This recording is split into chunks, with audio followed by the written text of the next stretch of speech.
ಸ್ವಾತಂತ್ರ್ಯ ದಿನಾಚರಣೆಯನ್ನು ಆಚರಣೆ ಮಾಡ್ತಾ ಇದ್ದೀವಿ. ಬಹುಶಃ ಭಾರತದ ಪ್ರಜೆಯಾಗಿ ನಾವೆಲ್ಲರೂ ಕೂಡ ಅರಿಬೇಕಾಗ್ತದೆ, ಸ್ವಾತಂತ್ರ್ಯ ನಮಗೆ ಸುಖ ಸುಮ್ಮನೆ ಸಿಕ್ಕಂಥದ್ದಲ್ಲ. ಅನೇಕ ಮಹನೀಯರ ತ್ಯಾಗ ಬಲಿದಾನಗಳ ಮೂಲಕ ಅವರ ಕಠಿಣ ಪರಿಶ್ರಮದಿಂದ ಸಿಕ್ಕಂಥ ಒಂದು ಸ್ವಾತಂತ್ರ್ಯ. ಈ ಸ್ವಾತಂತ್ರ್ಯ ಪಡೀಲಿಕ್ಕೆ ನಾವು ಏನೆಲ್ಲ ಕಷ್ಟಪಟ್ವಿ, ಏನೆಲ್ಲ ಭಾರತದಲ್ಲಿ ನಡೆದು ಹೋಯಿತು ಅಂತಕ್ಕಂಥದ್ದನ್ನು ನಾವೆಲ್ಲರೂ ಕೂಡ ಭಾರತೀಯರಾಗಿ ಮೆಲುಕು ಹಾಕಬೇಕಾಗ್ತದೆ. ಆದ್ಮೇಲೆ ತಾವೆಲ್ಲರೂ ಕೂಡ ಇತಿಹಾಸದಿಂದ ಮನಗಂಡಿದ್ದೀರಿ. ಏನು 1498ರಲ್ಲಿ ಈ ದೇಶಕ್ಕೆ ಒಂದು ಜಲಮಾರ್ಗವನ್ನು ಕಂಡಿಡಿದಂಥವರು ವಾಸ್ಕೋ ಡ ಗಾಮ. ಪೋರ್ಚುಗಲ್ನ ನಾವಿಕನಾಗಿರ್ತಕ್ಕಂಥ ವಾಸ್ಕೋ ಡ ಗಾಮ ಈ ದೇಶಕ್ಕೆ ಜಲಮಾರ್ಗವನ್ನು ಕಂಡಿಡಿದ ನಂತರ ಭಾರತಕ್ಕೆ ಡಚ್ಚರು ಬಂದರು, ಬ್ರಿಟಿಷರು ಬಂದರು, ಫ್ರೆಂಚರು ಬಂದರು. ಬಂದಂಥ ಇವರು ತಮ್ಮ ವ್ಯಾಪಾರದ ವಹಿವಾಟುಗಳನ್ನು ಪ್ರಾರಂಭಿಸಿದ್ರು. ಡಚ್ ಈಸ್ಟ್ ಇಂಡಿಯಾ ಕಂಪನಿ ಬಂತು, 1600ರಲ್ಲಿ ಈಸ್ಟ್ ಇಂಡಿಯಾ ಕಂಪನಿ ಬಂತು, ಫ್ರೆಂಚ್ ಈಸ್ಟ್ ಇಂಡಿಯಾ ಕಂಪನಿ ಬಂತು. ಆದರೆ ಇವರೆಲ್ಲರೂ ಕೂಡ ನಿರ್ಗಮಿಸಿ ಭಾರತದಲ್ಲಿ ಬ್ರಿಟಿಷ್ ಈಸ್ಟ್ ಇಂಡಿಯಾ ಕಂಪನಿ ತನ್ನ ಸಾರ್ವಭೌಮತ್ವವನ್ನು ಸ್ಥಾಪಿಸಿತು. 1600ರಲ್ಲಿ ಸ್ಥಾಪಿತಗೊಂಡಂಥ ಬ್ರಿಟಿಷ್ ಈಸ್ಟ್ ಇಂಡಿಯಾ ಕಂಪನಿ ಇಡೀ ಭಾರತವನ್ನೇ ತಮ್ಮ ಕಪಿಮುಷ್ಟಿಗೆ ತೆಗೆದುಕೊಂಡು ಸುಮಾರು 200 ವರ್ಷಗಳಿಗಿಂತ ಮೇಲ್ಪಟ್ಟು ಈ ದೇಶವನ್ನು ಆಳಿರ್ತಕ್ಕಂಥದ್ದನ್ನು ನಾವು ಇತಿಹಾಸದಿಂದ ಮನಗಂಡಿದ್ದೇವೆ. ಆದ್ಮೇಲೆ ಇತಿಹಾಸವನ್ನು ನಾವು ಮೆಲುಕು ಹಾಕಿ ಹೋಗ್ತಾ ಇದ್ರೆ, ಭಾರತದಲ್ಲಿ ಬ್ರಿಟಿಷರ ಆಳ್ವಿಕೆ ಪ್ರಾರಂಭ ಆದಾಗ ಅನೇಕ ಅರಾಜಕತೆಗಳು ಈ ದೇಶದಲ್ಲಿ ಸೃಷ್ಟಿಯಾಯಿತು. ವರ್ಣಭೇದನೆ ಪ್ರಾರಂಭ ಆಯಿತು. ಕಪ್ಪು ಜನ, ಬಿಳಿ ಜನ ಎಂಬತಕ್ಕಂಥ ವರ್ಣಭೇದನೆ ಆಯಿತು. ಅಲ್ಲಿನ ಗವರ್ನರ್ ಜನರಲ್ಗಳು ತಂದಂಥ ನೀತಿಗಳು, ಉದಾಹರಣೆಗೆ ಹೇಳಬೇಕಾದ್ರೆ ಡಾಲೌಸ್ ಅವರು ತಂದಂಥ ದತ್ತು ಮಕ್ಕಳಿಗೆ ಹಕ್ಕಿಲ್ಲ ಅಂತಕ್ಕಂಥದ್ರ ಮೂಲಕ ಅನೇಕ ಸಾಮ್ರಾಜ್ಯಗಳನ್ನು ಕಬಳಿಸಿಕೊಂಡ್ರು. ಲಾರ್ಡ್ ವೆಲ್ಲೆಸ್ ಅವರು ತಂದಂಥ ಸಹಾಯಕ ಸೈನ್ಯ ಪದ್ಧತಿಯಿಂದ ಅನೇಕ ರಾಜಮಂತ್ರಿಗಳ ಸೈನಿಕ ವ್ಯವಸ್ಥೆಯನ್ನು ತಮ್ಮ ತೊಡಗಿ ತೆಗೆದುಕೊಂಡ್ರು. ಸಾಮಾಜಿಕ ಬದ್ಧತೆ ಇಲ್ಲ, ವಾಕ್ ಸ್ವಾತಂತ್ರ್ಯ ಇಲ್ಲ, ಭಾರತೀಯರನ್ನು ಬಹಳ ಕೀಳಾಗಿ ನೋಡ್ತಾ ಇದ್ರು. ಇದರಿಂದ ಬಹಳಷ್ಟು ಜನ ಭಾರತೀಯರು ರೊಚ್ಚಿಗೆದ್ರು.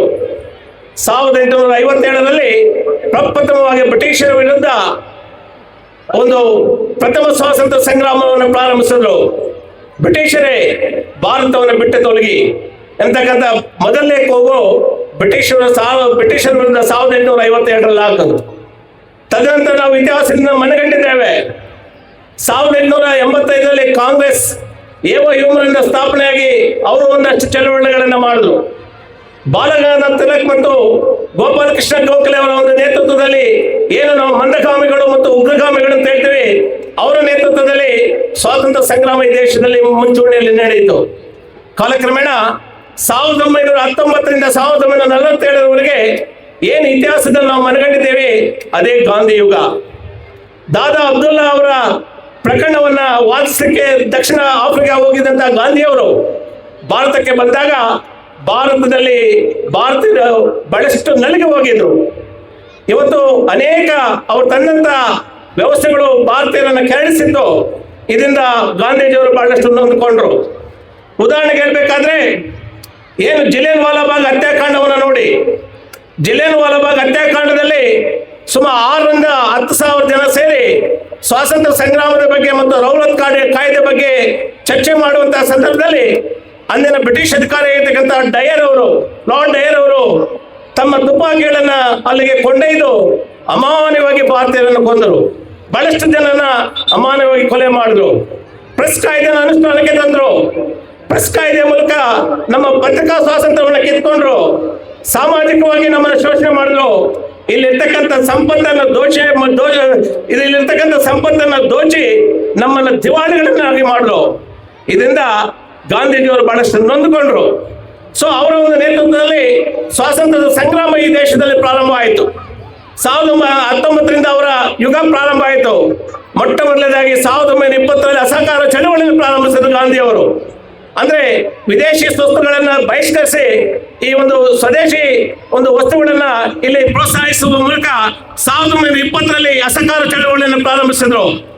ಇದಾದ ನಂತರ 1930ರಲ್ಲಿ ಗಾಂಧೀಜಿಯವರು ದಂಡಿ ಸತ್ಯಾಗ್ರಹವನ್ನು ಮಾಡಿದ್ರು. ಬಹುಶಃ ನೀವೆಲ್ಲರೂ ಕೂಡ ಅರಿಬೇಕಾಗ್ತದೆ ಯಾಕೆ ದಂಡಿ ಸತ್ಯಾಗ್ರಹವನ್ನು ಗಾಂಧೀಜಿಯವರು ಪ್ರಾರಂಭಿಸಿದ್ರು ಅಂತ ಹೇಳಿದ್ರೆ, ಪ್ರತಿಯೊಬ್ಬರು ಸಾಮಾನ್ಯ ವ್ಯಕ್ತಿಗಳು ಉಪಯೋಗಿಸ್ತಕ್ಕಂಥದ್ದು ಉಪ್ಪು. ಆ ಉಪ್ಪಿನ ಮೇಲೆ ಯಥೇಚ್ಛವಾದಂಥ ತೆರಿಗೆ ವಿಧಿಸ್ತಾ ಇದ್ರು. ಒಂದು. ಎರಡನೇದು, ಸರ್ಕಾರ ಬಿಟ್ಟು ಖಾಸಗಿ ವ್ಯಕ್ತಿಗಳು ಯಾವ ಉಪ್ಪನ್ನು ತಯಾರಿಸಿ ಮಾಡುವಂತಿಲ್ಲ ಅಂತಕ್ಕಂಥ ಕಾನೂನನ್ನು ಈ ದೇಶದಲ್ಲಿ ತಂದಿದ್ರು. ಇದರಿಂದ ರೊಚ್ಚಿಗೆದ್ದಂತ ಗಾಂಧೀಜಿಯವರು 1930ರಲ್ಲಿ ಒಂದು ದಂಡಿ ಸತ್ಯಾಗ್ರಹವನ್ನು ಮಾಡಿ ಅಲ್ಲಿ ಉಪ್ಪನ್ನು ತಯಾರು ಮಾಡಿದ್ರಿಂದ ಅವರು ಬಂಧನಕ್ಕೆ ಒಳಗಾದರು. ಇದಾದ ನಂತರ 1942ರಲ್ಲಿ ಕ್ವಿಟ್ ಇಂಡಿಯಾ ಚಳವಳಿ ಪ್ರಾರಂಭಿಸಿದ್ರು. ಬಹುಶಃ ನೀವೆಲ್ಲರೂ ಕೂಡ ಇತಿಹಾಸದಿಂದ ಮನಗಂಡಿದ್ದೀರಿ. ಬ್ರಿಟಿಷರೇ ಭಾರತವನ್ನು ಬಿಟ್ಟು ತೊಲಗಿ, ಡೂ ಆರ್ ಡೈ ಎಂಬತಕ್ಕಂಥ ಒಂದು ವ್ಯಾಖ್ಯಾನದ ಮೂಲಕ ಬ್ರಿಟಿಷರ ವಿರುದ್ಧ ತೀವ್ರವಾದಂಥ ಹೋರಾಟಗಳನ್ನು ಗಾಂಧೀಜಿಯವರು ಪ್ರಾರಂಭಿಸಿದರು. ಕೊನೆಗೆ 1947ರಲ್ಲಿ ಈ ಅಖಂಡ ಭಾರತ ತನ್ನ ಸ್ವಾತಂತ್ರ್ಯವನ್ನು ಪಡೆದುಕೊಳ್ತು. ಆದ್ಮೇಲೆ ಇವತ್ತು ನಾವೆಲ್ಲರೂ ಕೂಡ ಸ್ವತಂತ್ರ ಅಂತ ಎದೆ ತಟ್ಕೊಂಡು ಬಹಳ ಗರ್ವದಿಂದ ಹೇಳ್ತೀವಿ. ನಾನು ಆಗ್ಲೇ ಹೇಳಿದೆ, ಸ್ವಾತಂತ್ರ್ಯ ಸುಖ ಸುಮ್ಮನೆ ನಮ್ಗೆ ಬರಲಿಲ್ಲ. ಬಹುಶಃ ನಮ್ಗೇನು 1947 ಸ್ವಾತಂತ್ರ್ಯ ಬಂತು, ಅದು ನಾವು ಯಾರು ಕೂಡ ಸಂತೋಷ ಪಡುವಂತಿರಲಿಲ್ಲ. ಯಾಕಂದ್ರೆ ಅನೇಕ ಸಮಸ್ಯೆಗಳು ದೇಶವನ್ನು ಕಾಡ್ತಾ ಇತ್ತು. ಒಂದು ಕಡೆ ನಿರುದ್ಯೋಗ, ಇನ್ನೊಂದು ಕಡೆ ಬಡತನ, ಇನ್ನೊಂದು ಕಡೆ ಮುಖ್ಯವಾಗಿ ಈ ದೇಶಕ್ಕೆ ಸಂವಿಧಾನ ಇಲ್ಲ. ಸಂವಿಧಾನ ಇಲ್ಲದೆ ಇರ್ತಕ್ಕಂಥ ಸಂದರ್ಭದಲ್ಲಿ ಈಗಾಗಲೇ ಬ್ರಿಟಿಷರು ನಮ್ಮನ್ನ ಹೇಳಿ ಹೋಗಿದ್ದಾರೆ. ಭಾರತೀಯರಿಗೆ ಯಾಕಲಿ ಸ್ವಾತಂತ್ರ್ಯ, ಒಂದು ಸಂವಿಧಾನವನ್ನು ರಚಿಸಿಕೊಳ್ತಕ್ಕಂಥ ಪ್ರಬುದ್ಧರಲ್ಲ ಭಾರತೀಯರು ಅಂತ ಹೇಳಿದ್ದಾರೆ.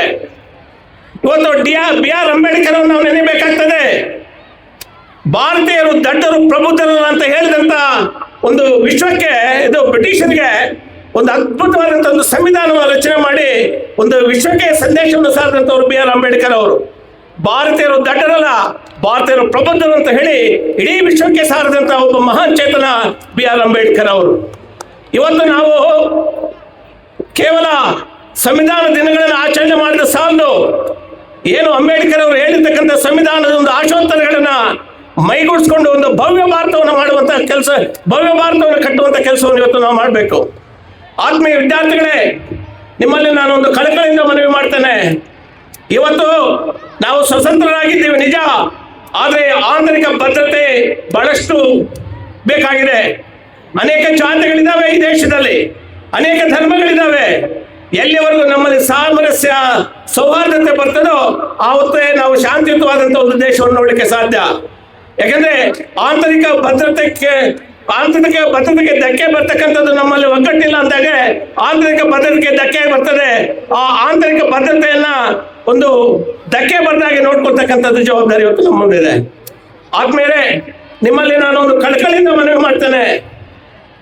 ಏನು ನಮ್ಮ ಲಾಲ್ ಬಹದ್ದೂರ್ ಶಾಸ್ತ್ರಿ ಅವರು ಹೇಳಿದ್ರು, ಜೈ ಜವಾನ್ ಜೈ ಕಿಸಾನ್ ಅಂತ.